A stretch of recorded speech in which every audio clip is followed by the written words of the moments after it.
The pool was a monument to rot. For 3 weeks, Mark had stood on the back porch of his new home, staring at the stagnant, moss-green water, a festering swamp that mocked the promise of his fresh start. The house itself was a dream, a cozy craftsman with a sprawling backyard in a quiet, leafy suburb. But the pool, it was a nightmare in a 9-foot-deep basin. The previous owners, an elderly couple named the Millers, had let it go. The pumps were rusted, the filter clogged with a decade of pine needles, and the water was a murky ecosystem of things best left undisturbed. It wasn't just gross, it was a health hazard, a potential legal liability. So Mark did what any responsible, new homeowner would do. He hired a professional service, the kind with big industrial trucks and thick hoses, to drain the entire thing. The sound of the pumps had been a symphony of catharsis. He'd watched the water level drop day by day, revealing the cracked tile, the algae-slicked plaster, the ghostly outlines of forgotten pool toys. Today, after 4 days of work, it was finally done. The sun beat down on the dry, hollow expanse. The concrete bleached and clean. Mark, a methodical man who found peace in order, stood on the deck, a satisfied smile on his face, a cold beer in his hand. This was a clean slate. This was his. He was about to take a celebratory sip when the shriek tore through the tranquil afternoon. "You! You monster! What did you do?" The voice was shrill, manic, a sound that could curdle milk. Mark turned, his smile fading, and saw her, Penelope, his next-door neighbor. He had only seen her a few times, a woman in her late 40s with a perpetually pinched expression and a tight, brightly colored blouse. She had a way of looking at him, and the rest of the world, like a particularly offensive insect. She was running, a blur of fuchsia and white capris, her feet pounding on the freshly mowed grass. In her hand was a cell phone, held to her ear. With such force her knuckles were white. Her other hand was gesticulating wildly toward the gaping hole in the ground where the pool used to be. "I'm telling you, officer, he's draining it. He's stealing it. I have pictures. I have rights." Mark stood there, stunned, the beer can frozen halfway to his lips. He lowered it slowly.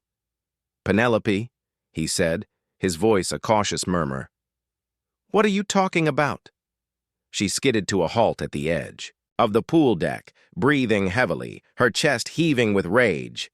She didn't look at him. She looked at the empty pool, her eyes wide with a theatrical horror. "This is a violation," she screamed at the phone. "A property crime. He's destroying my property." Mark took a step forward, trying to defuse the situation. "Penelope, this isn't your property. This is my pool. It came with the house."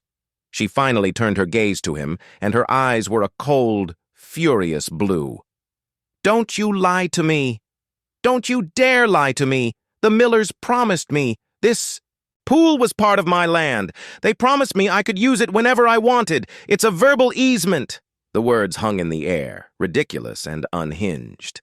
A verbal easement? Mark couldn't help but let out a small, disbelieving laugh.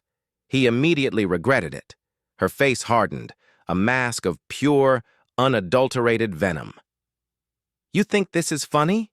she hissed, her voice a low, dangerous rumble now.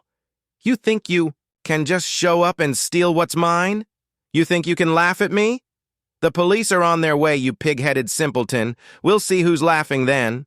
The words were an over-the-top melodrama, but the look in her eyes was chillingly real. She wasn't joking. She truly believed this. Mark felt a knot of anxiety tighten in his stomach. This wasn't just a quirky neighbor. This was something else entirely, something malicious. He heard the wail of sirens, faint at first, then growing louder, closer, echoing through the peaceful streets. They weren't coming for her. They were coming for him. The feeling of peaceful accomplishment evaporated, replaced by a cold dread. He was standing on his own property, holding a can of beer, accused of stealing a pool.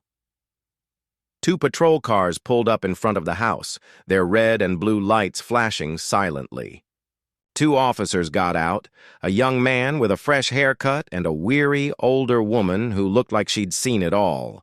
Penelope marched to the curb to meet them, her voice rising to a frantic pitch as she pointed dramatically toward Mark and the empty pool. "Officer, there he is! He's the one! He drained my pool! My pool!" The older officer, her name tag reading Officer Reynolds, held up a hand. "Ma'am, please, calm down. Just tell us what happened." Penelope launched into a theatrical monologue about the sacred trust she had with the Millers, the supposed verbal easement, and the great injustice that had been done. She spoke of how the pool was a cherished community asset that she had tended to for years. Her words were a cascade of self-serving lies, each one more outrageous than the last. Mark watched, aghast, as she reinvented history right in front of the police. When she finally paused for breath, Officer Reynolds turned her attention to Mark. He was standing with his hands at his sides, trying to project a sense of calm he didn't feel. "Sir, could you tell us your side of the story?" Mark took a deep breath. "My name is Mark. I own this house. I bought it 3 weeks ago. This pool was a biohazard. It was full of stagnant green water. I have receipts from a professional service that drained it. It's a standard maintenance procedure. This is my property. The pool is part of the property I bought." He saw the flash of skepticism in the young officer's eyes. This was exactly what he'd expected. It was a bizarre situation, and Penelope, for all her histrionics, was a convincing liar. He saw the doubt in the officer's expression. Officer. Reynolds, however, looked at the empty pool, then at the 2 of them, and sighed. "Ma'am, a verbal easement isn't a legally binding document. Property lines are clear. The deed for this house, sir, lists this pool as part of the property?" "Yes, it does," Mark said, his voice firm. "It's right there on the deed." Penelope scoffed. "A piece of paper doesn't prove a thing. The Millers swore to me." Officer Reynolds gave her a pointed look. "Ma'am, this is a civil matter. It's a property dispute. It's not a criminal matter. We can't arrest him for draining a pool on his own property. If you have a dispute about ownership, you need to go to small claims court." The young officer nodded in agreement. "Yeah, this is a two-way street, ma'am. If he had an easement to your property, you'd have to go to court too." Penelope's face crumpled in frustration. She looked at the police, at Mark, and then back at the empty pool, her personal kingdom now a concrete tomb. "You're useless!" she shouted. "Useless! He's a thief! A property thief!" The officers gave a final warning to both of them, to stay on their respective properties and to not harass each other. And then they were gone, the silence of the afternoon rushing back in to fill the void. Penelope didn't move. She stood at the edge of the pool deck, her arms crossed, glaring at him. "This isn't over," she said, her voice low and menacing. "You think you won? You haven't won. I'll make sure you regret the day you ever moved here." She turned and marched back to her house, slamming the door shut with a force that rattled Mark's windows. He was left standing alone in the quiet, empty yard, the beer can warm in his hand. The feeling of peace was gone, replaced by a deep sense of unease. He knew what she was saying was nonsense, but her conviction was terrifying. She wasn't just a busybody, she was a genuine threat. This was going to escalate. He felt it in his bones. He went inside where his wife Sarah was waiting. She had been watching from the window, her face pale. "Mark, what was that? What did she say?" He sat down heavily on the couch, running a hand through his hair. "She said the pool was hers, that the Millers promised her she could use it, some kind of verbal easement." Sarah's eyes widened. "A verbal easement? That's insane. Did you get a good look at the title insurance? Is everything clear?" "Yeah, everything's clear. The title company gave us the full rundown. Nothing about any easements, verbal or otherwise." He sighed. "But she was serious, Sarah. She believes it. And she called the police." She's a nutcase, Sarah said, but her voice lacked conviction. She went to the window and peered out at Penelope's house, a small, perfectly manicured cottage with a neatly trimmed hedge. What if she actually has something? What if the Millers, God bless their senile hearts, actually wrote something down? The thought was a venomous seed planted in his mind. He shook his head. No, I read the paperwork. I read every single line. But the seed had taken root. That night's sleep was a battle. He kept thinking about Penelope's face, her unyielding conviction, the way she had spoken of the pool as if it were a lost child. What if the Millers had left behind a trove of documents? What if a letter, a handwritten note, a bizarre legal agreement existed? His meticulous nature, the very thing that had made him drain the pool, now turned against him, fueling a paranoid obsession.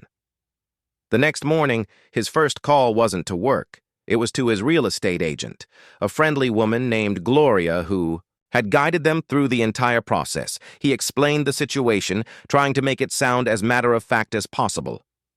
A verbal easement? That's the most ridiculous thing I've ever heard, Gloria laughed. Mark, don't you worry. That's not a thing. The deed is the deed. You own the land, you own the pool. She's just a cranky old lady who's sad to see her free pool. Go. Yeah, I know, Mark said, though he didn't sound convinced. But I just want to be sure. Do you have any contact info for the Millers? I just want to ask. The pink flamingo, its neck snapped in a crooked plastic parody of a swan, lay in a sad heap on the curb. Mark stood over it, shovel in hand, his chest heaving with a rage that was both cold and exhilarating. The flimsy gesture of malice had ignited something in him.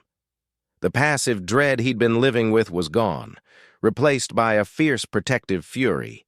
He had the proof. He had the truth. And now, he had a clear enemy. He marched back inside, the shovel clanking against the porch steps. Sarah was standing in the living room, her face pale, staring out the front window. Mark, what did you do? She whispered, her voice laced with fear. I got rid of it, he said, his voice flat. He leaned the shovel against the wall and walked to the window. He saw the curtain twitch again in Penelope's window, a flicker of movement that felt less like a threat and more like a challenge. She put a flamingo on our lawn, with a note. It's not just in our heads anymore, Sarah. She's making it public. She's trying to embarrass us. Mark, let it go. We have the pictures of the letter. We have the records from David. We have all the proof we need. Let's just ignore her. It's what she wants. He turned to face her, his eyes hard. No, that's what she wants. She wants us to cower. She wants us to be afraid. She wants us to feel guilty. And I won't. She wants a fight. She's going to get one. I'm not living like this in my own home, not for 1 second. His words, meant to be reassuring, only seemed to make Sarah more frightened. Mark, please, we just moved here. We don't know anyone. We can't get into a war with our neighbor. This isn't us. But it was him. Or at least it was the part of him that she hadn't seen before. The methodical, logical man who prided himself on order and reason was now channeling that same energy into a singular purpose: winning. He was done with the high road. He was done with being polite. He was going to fight fire with fire. The next morning, Mark started his campaign. He went to the neighborhood social media page, a local forum for residents to discuss everything from lost cats to block parties. He found a post from Penelope, a carefully worded, passive-aggressive masterpiece of emotional manipulation. Just so sad to see what's become of our community pool, it read. The Millers were such wonderful people. Such a shame to see their legacy destroyed. Mark felt his blood boil. He wanted to respond with the full truth, to post the pictures of the letters, the maintenance records, to expose her for the fraud she was. But he knew that would just feed her. He needed to be smarter. He needed to be subtle. He crafted his own post, a quiet, reasonable counterpoint to her dramatic flair. Just wanted to introduce myself to the neighborhood. My name is Mark. My wife Sarah and I just bought the Miller's house. We've been enjoying settling in, and we're excited to make some new memories here." He didn't mention the pool. He didn't mention Penelope. He just introduced himself, a simple act of humanizing himself in the eyes of his new neighbors. The response was immediate and overwhelming. People welcomed him. They offered him tips on local restaurants and lawn care. It was a wave of normal human interaction that felt like a lifeline. But then, a few hours later, a new post appeared. A picture of a 6-foot-tall pink flamingo, now sitting on the curb in a pile of trash bags. The caption was from Penelope. "Such a shame when new neighbors don't respect a simple gift of goodwill. Some people just don't understand community." Mark saw red. This was a direct public attack. He wanted to fire back, but Sarah, who had been watching over his shoulder, put a restraining hand on his arm. "Don't," she said, her voice a plea. "Please, just don't. This is all she has. Let it go. The rest of the neighborhood will see her for what she is." And they did. The comments on her post were a mix of confusion and mild disapproval. "Penelope, what happened to the flamingo?" one person asked. Another commented, "Is this about the pool? I heard the Millers were struggling to maintain it." Penelope, ever the master manipulator, responded with a long, rambling post about her verbal easement, her sacred bond with the Millers, and her profound sadness that the community pool was gone. She posted the picture of the letter, not the full letter, but a zoomed-in, cropped photo that only showed the words, "Use it as if it were your own." The lie, taken out of context, was devastatingly effective. Some people started to rally to her side. "Oh, that's terrible," one commenter wrote. "The Millers promised you that? Shame on them for selling the house out from under you." Another said, "Mark, you should consider your neighbors' feelings. That pool has been part of this community for years." The tide was turning. Mark felt a cold fear take hold. He had underestimated her. She wasn't just a psycho. She was a genius at this kind of manipulation. The next day, a small handwritten note was taped to their mailbox. It wasn't from Penelope. It was from a neighbor a few doors down, a kind-looking woman named Mrs. Gable. It said simply, "I have something you might want to see. Come by around 5. He went, of course. Sarah begged him not to, worried it was a trap, but he had to know. He had to know if he was truly alone. Mrs. Gable, a woman in her late 70s with a warm smile and kind eyes, welcomed him into her home. She sat him down with a cup of tea and a plate of cookies. "I'm so sorry about what you're going through with Penelope," she said. "She's a terror. She's been doing this for years. This isn't about a pool, dear. This is about control." She handed him a small, faded photograph. It was a picture of Penelope, a few years younger, standing in front of a brand-new, empty lot next to her house. She was trying to buy the lot next to her from the town. She wanted to build her own pool, but she couldn't afford it. The town wouldn't sell it to her for the price she wanted. She went to the Millers, asking if she could build a pool on their property, and they said no. Mark stared at the picture, a new wave of understanding washing over him. It wasn't about a stolen pool. It was about a thwarted dream, a failed plan. The pool was never hers. It was a fantasy she had built in her mind, a fantasy that had now been destroyed by his presence. "I also have something else," Mrs. Gable said, and she reached into a drawer and pulled out a stack of papers. "I was the president of the Homeowners Association for a time. Penelope tried to sue the Millers for not maintaining the pool. She said it was a shared amenity, and they were in breach of a verbal contract. The case was thrown out. It was a frivolous lawsuit. The Millers gave us copies of all the paperwork." Mark felt the world shift on its axis. He had been looking for a defense. He had been looking for a counterpoint. What he had found was an entirely new angle. It wasn't just a letter. It was a history of litigation, a pattern of behavior. He thanked Mrs. Gable profusely, his mind racing. He had to get this to a lawyer. Now. He had everything he needed. He had the notes from David. He had the photo from Mrs. Gable. He had the records from the frivolous lawsuit. He had the truth. He had to act now, before Penelope's public campaign could gain any more traction. He went home and told Sarah everything. She looked at the papers, at the photo, and a tear of relief rolled down her cheek. "Thank you, Mark," she said, her voice filled with a gratitude that felt more profound than any he had ever heard. "Thank you for not giving up." That evening, as they were sitting on their couch, finally feeling a glimmer of hope, the doorbell rang. Mark went to the door and opened it. A man in a suit stood on his doorstep. He held out a crisp, white envelope. "Mr. Mark Wilson," the man said, "I'm an attorney from the firm of Henderson and Associates. I have been retained by Ms. Penelope Jones. You've been served." Mark took the envelope, his heart sinking into his stomach. The words swam before his eyes. Cease and desist order. Civil complaint. The words were a sharp blow to the gut. This was no longer a war of words on a neighborhood forum. This was a real battle now, a legal one, and Penelope had just landed the first punch. He had found his truth, his evidence, but she had just gone all in. The crisp, white envelope felt like a death sentence in Mark's hand. He stared at it.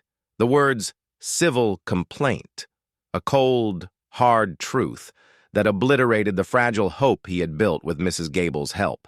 He had been so focused on gathering his defenses on a righteous counterattack that he hadn't considered she would move first.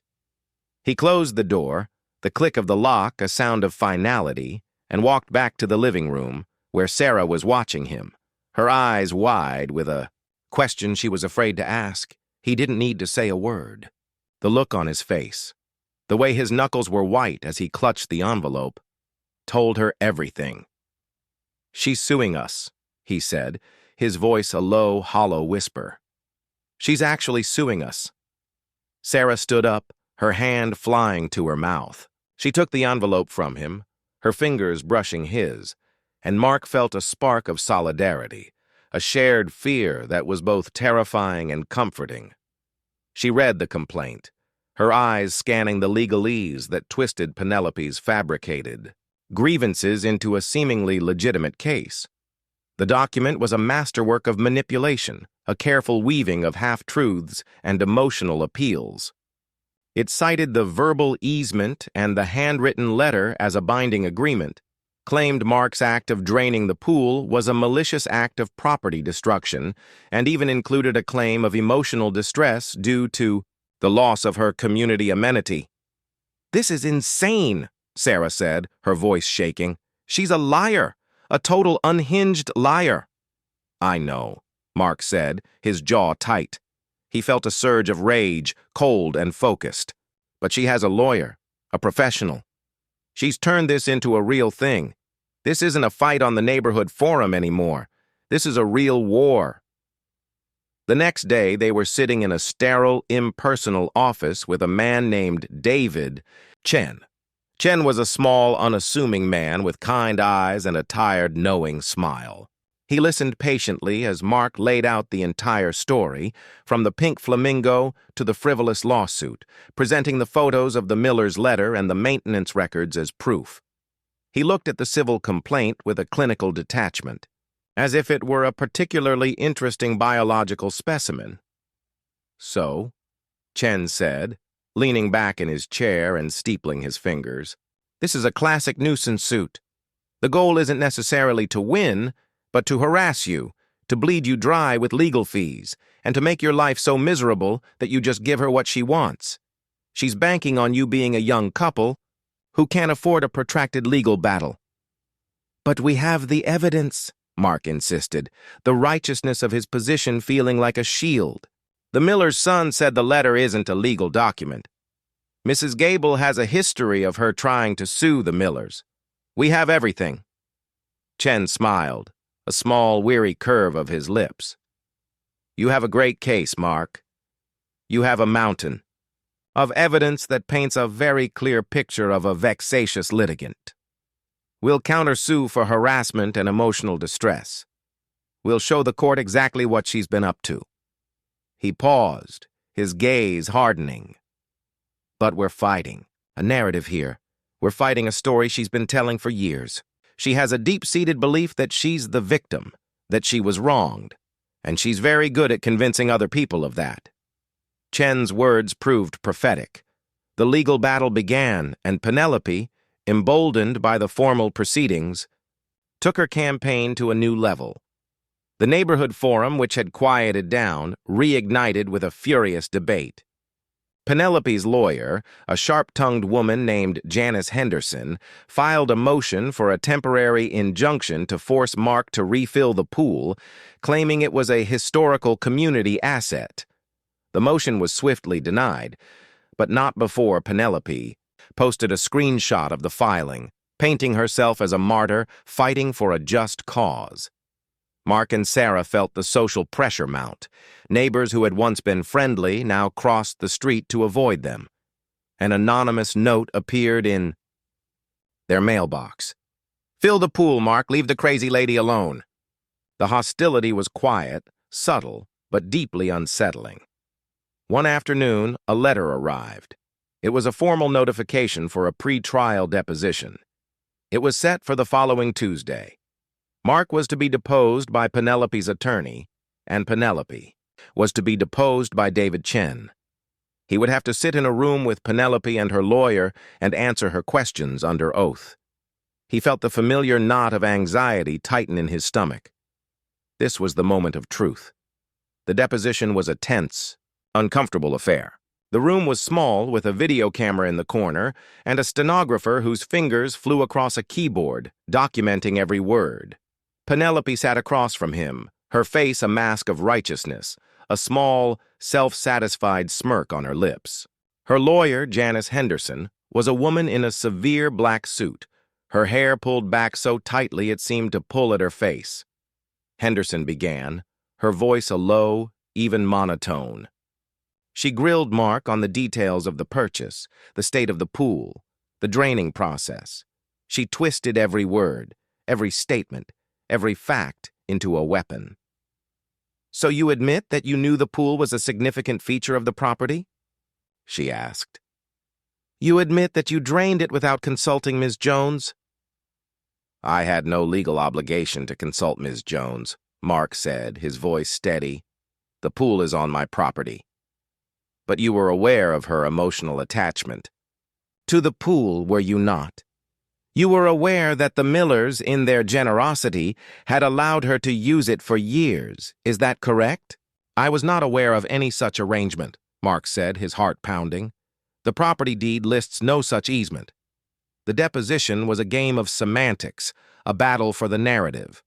Henderson was a master at it. She painted him as a cold, unfeeling homeowner who had deliberately destroyed a cherished community amenity for no reason other than spite. She even brought up the pink flamingo, implying he had destroyed her gift with a violent, reckless abandon. When it was over, Mark walked out of the room, his head spinning.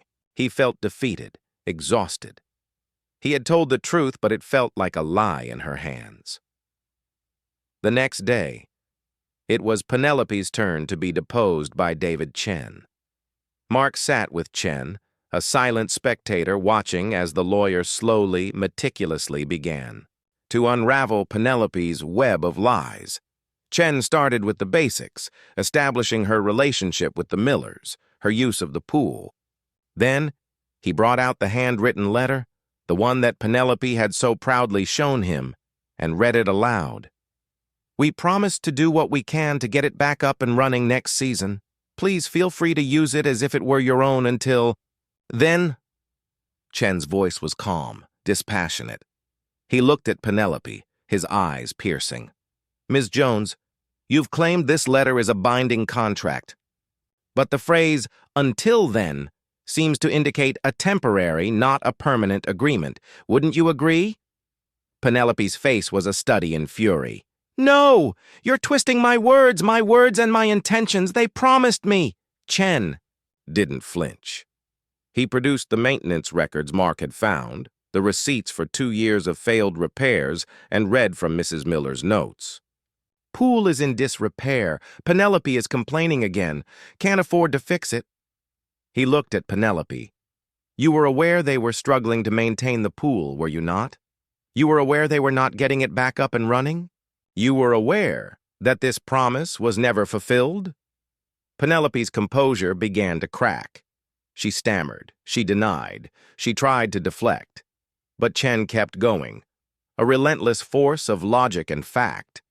He showed her the photograph from Mrs. Gable, the one of her standing in front of the empty lot. You were trying to build your own pool, were you not, Miss Jones? He asked.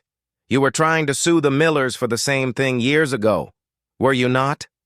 The questions were like hammer blows, each one chipping away at her carefully. Constructed facade. But Chen wasn't finished. He had one last question.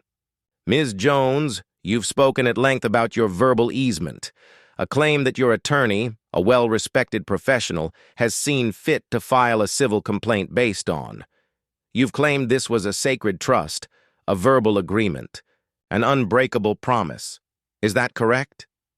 Penelope, defeated, simply nodded, a single bitter jerk of her head. Chen leaned forward, his voice dropping to a low, lethal whisper.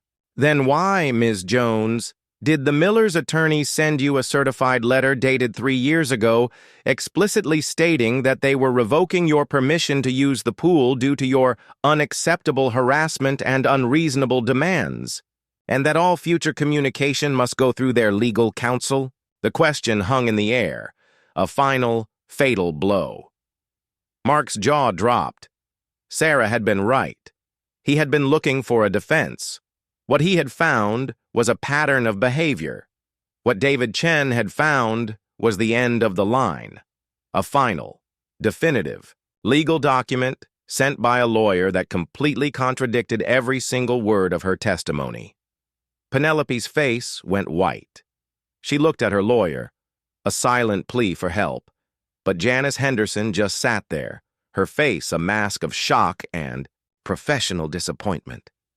The room fell silent, the only sound the furious clicking of the stenographer's keyboard. The lie was exposed. The truth was revealed. This was not a verbal easement. This was not a misunderstanding.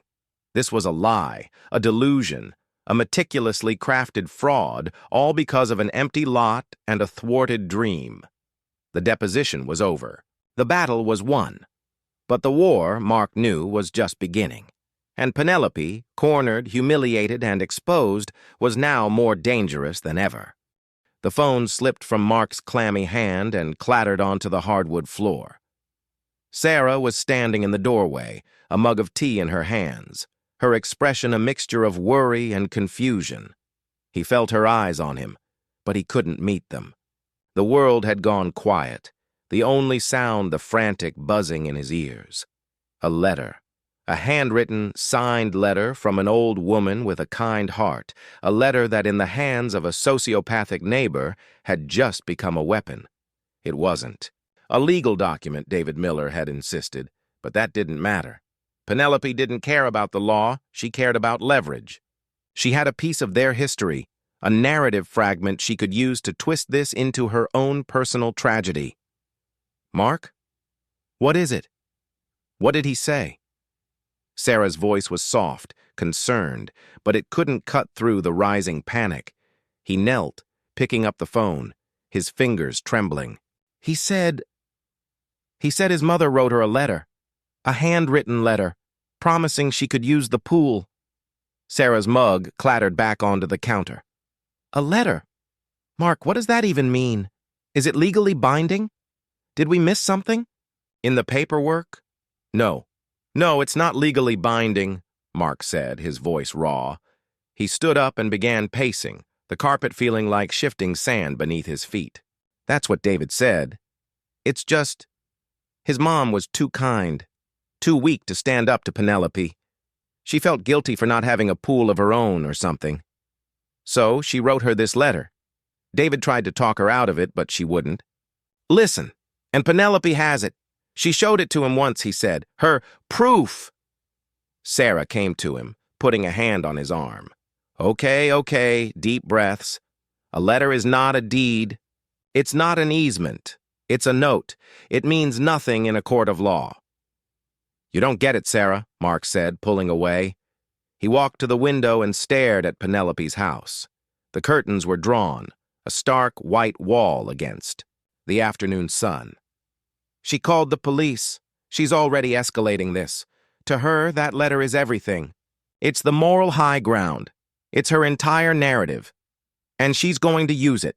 She's going to turn this entire neighborhood against us, claiming we're monsters who stole a kind old woman's promise. A shiver of fear ran down his spine. Mark was a man of logic and reason. He thrived on facts, on contracts, on clear-cut rules. This was a battle being fought on an entirely different plane, a battlefield of emotional manipulation and social warfare. He had drained a cesspool, only to unearth something far more toxic and insidious. The next few days were a study in escalating tension. Penelope became a silent, omnipresent specter. They would be eating dinner, and Sarah would suddenly whisper, "She's watching." Mark would look up and see the slight movement of a curtain in her window. They would go for a walk, and she would be in her yard, tending to her prize-winning rose bushes, but her back would be stiff, her movements sharp, her gaze locked on them with a palpable, silent fury. The silence was worse than the shouting. It was a pressure, a steady weight bearing down on them. Mark found himself walking on eggshells in his own home. He stopped sitting on the back deck with his beer. He started closing the blinds. He felt like he was under siege. But the attack was a psychological one, and he didn't know how to defend against it. On Wednesday, Mark came home from work to find a package on his doorstep. It was a large, brightly colored box with a prominent picture of a new pool pump on it. There was no note, no return address, just the box. It sat there, a silent, mocking testament to Penelope's twisted sense of humor. He picked it up and threw it in the recycling bin with a force that made Sarah jump. "What was that?" she asked, her voice tight with worry. "Nothing," he said, not wanting to admit he'd just been punked by his neighbor. "Just a package for the old owners." But he knew. He knew the pump was a deliberate, malevolent message. It was a promise. She was going to see that the pool was filled one way or another. The following morning, Mark woke up with a singular, driving thought. He had to see that letter. He had to know exactly what he was up against. Knowing that it existed wasn't enough. He needed to read the words, to understand the tone, the context. He needed to find the chink in her armor. He called David Miller again. David, to his credit, was reluctant. "Mark, I really don't think you should get involved with her. She's crazy. My parents moved to a home 5 states away just to get away from her. The last thing you need is a legal battle over a pool." "I'm already in one, David," Mark said, his voice flat. "She's harassing us, leaving packages on our doorstep, staring at us from her windows. It's already a battle, and I'm fighting blind. I need to know what that letter says. I need to know what my wife and I are being accused of." David sighed, a long, weary exhalation that conveyed a decade of dealing with Penelope's nonsense. "Look, I don't know where the letter is. My mom gave it to Penelope years ago. But I do know this. My parents kept everything. Every document, every receipt, every letter. My mom wrote a lot of letters. She used to write to Penelope all the time. She called them community updates. I have a box of their old papers in storage. Maybe there's a copy of the letter in there, or something else, a receipt, anything that might shed light on this." Mark's heart gave a leap. "Where's the storage unit?" "It's about an hour away, just past the next town." "But I don't have time to go through it, Mark. I'm slammed at work." "I'll do it. Mark said without a moment's hesitation. "Just give me the key and the address. I'll go through it myself. I'll bring you the key back. I'll pay you for your time. Anything. You don't have to pay me. Just, if you find anything, let me know. And be careful. Penelope has a way of finding things out." The warning was vague, but ominous. Mark didn't care. He had a mission now, a clear, logical goal. Find the letter, or find something else that would discredit her. The next day, he took a personal day from work, telling Sarah it was for a doctor's appointment. He didn't want to worry her more than she already was. He got the key from David Miller, a surprisingly heavy brass key on a worn-out keychain. The storage unit was exactly what he expected, a cramped, dusty space filled with the remnants of two people's lives. Boxes stacked to the ceiling, all labeled in his mother's neat, cursive handwriting.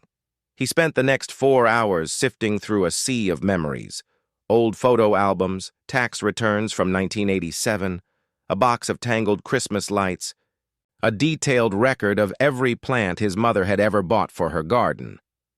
He was about to give up when he found it, a small, unassuming box labeled correspondence.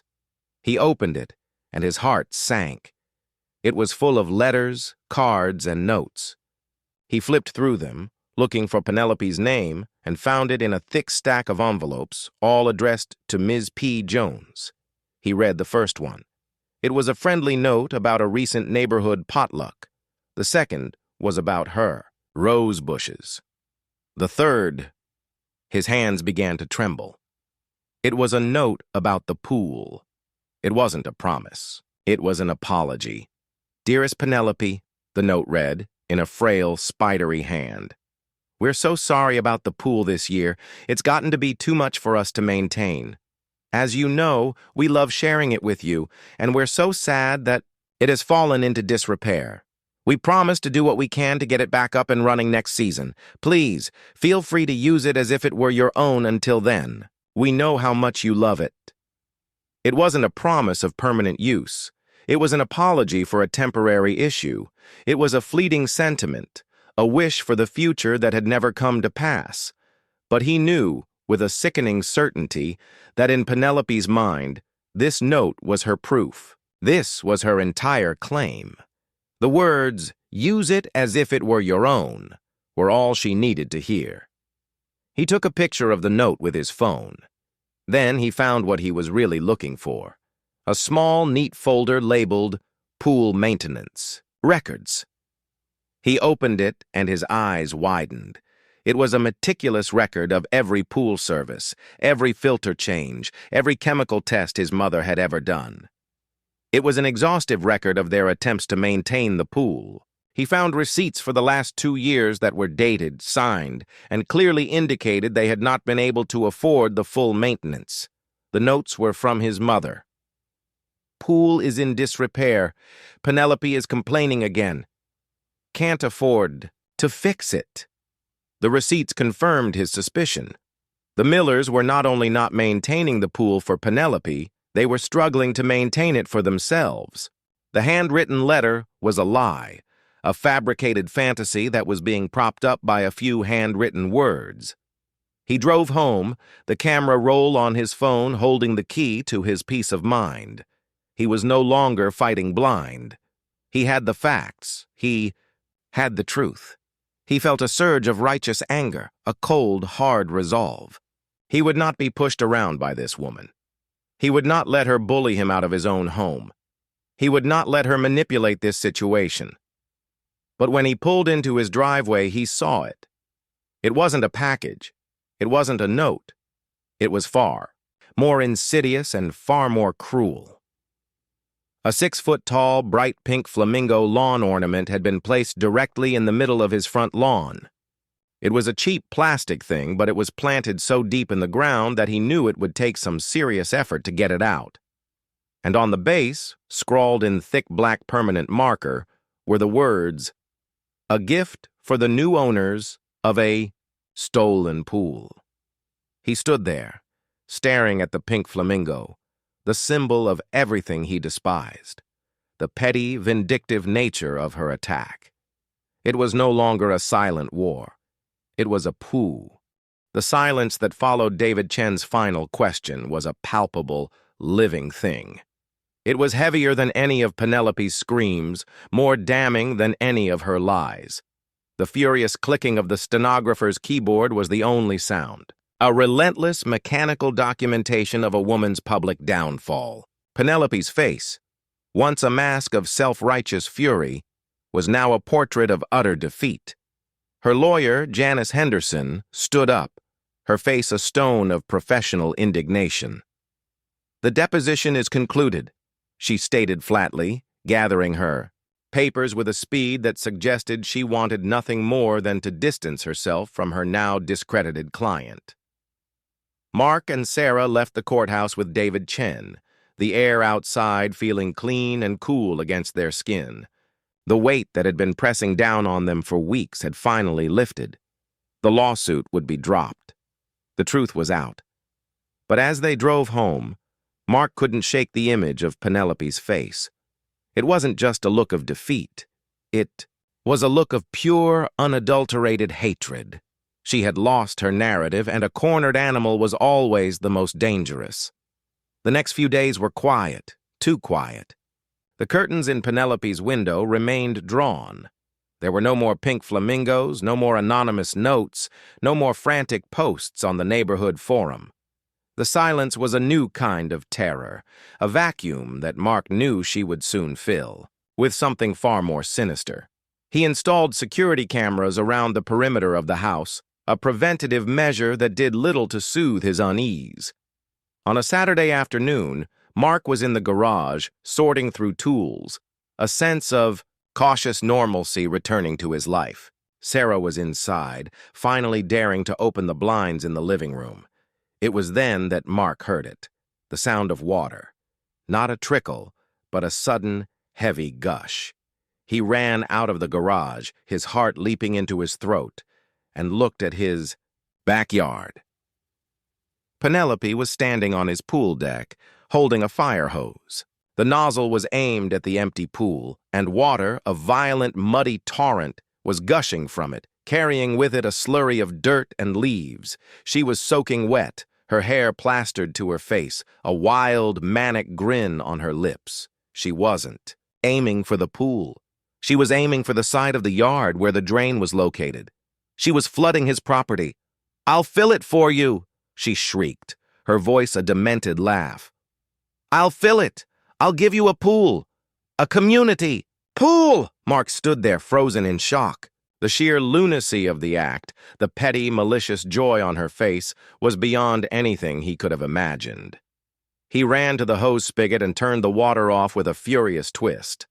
The gush of water stopped, and a sickening silence fell over the yard.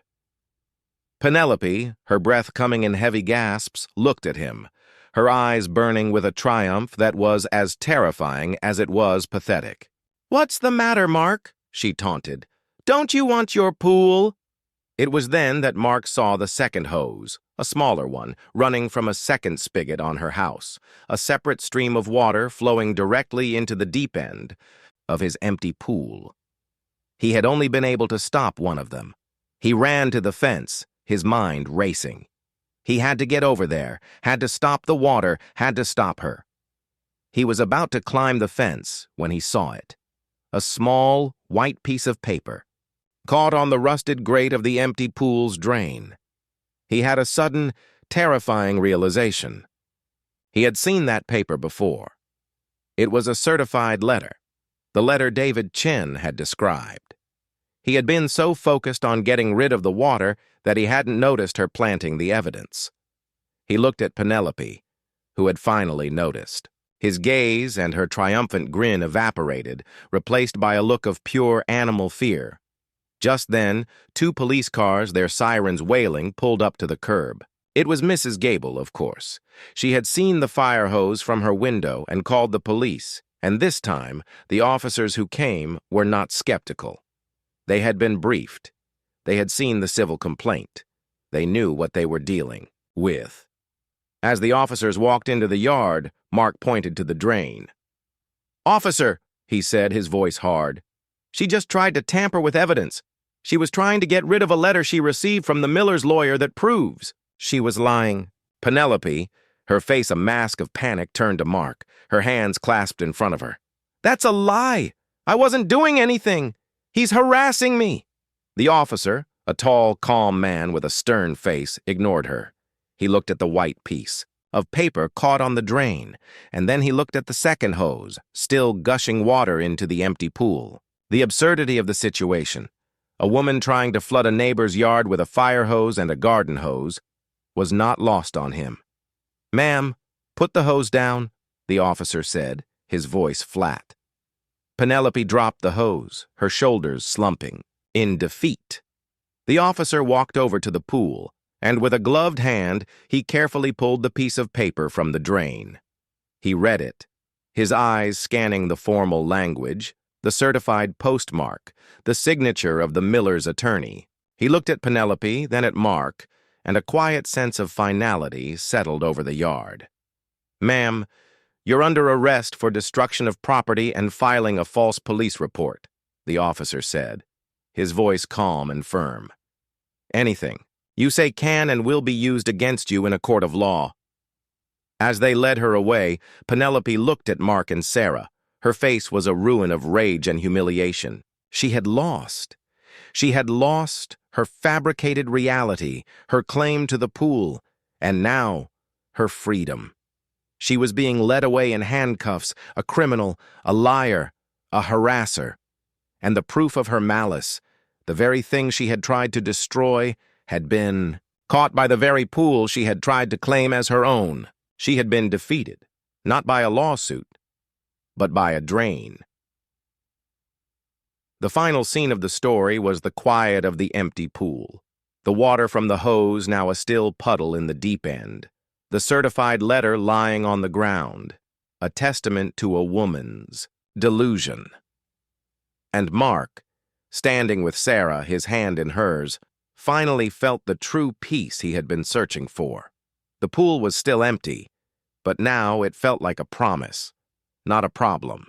It was a blank canvas, a clean slate, a symbol of a new beginning.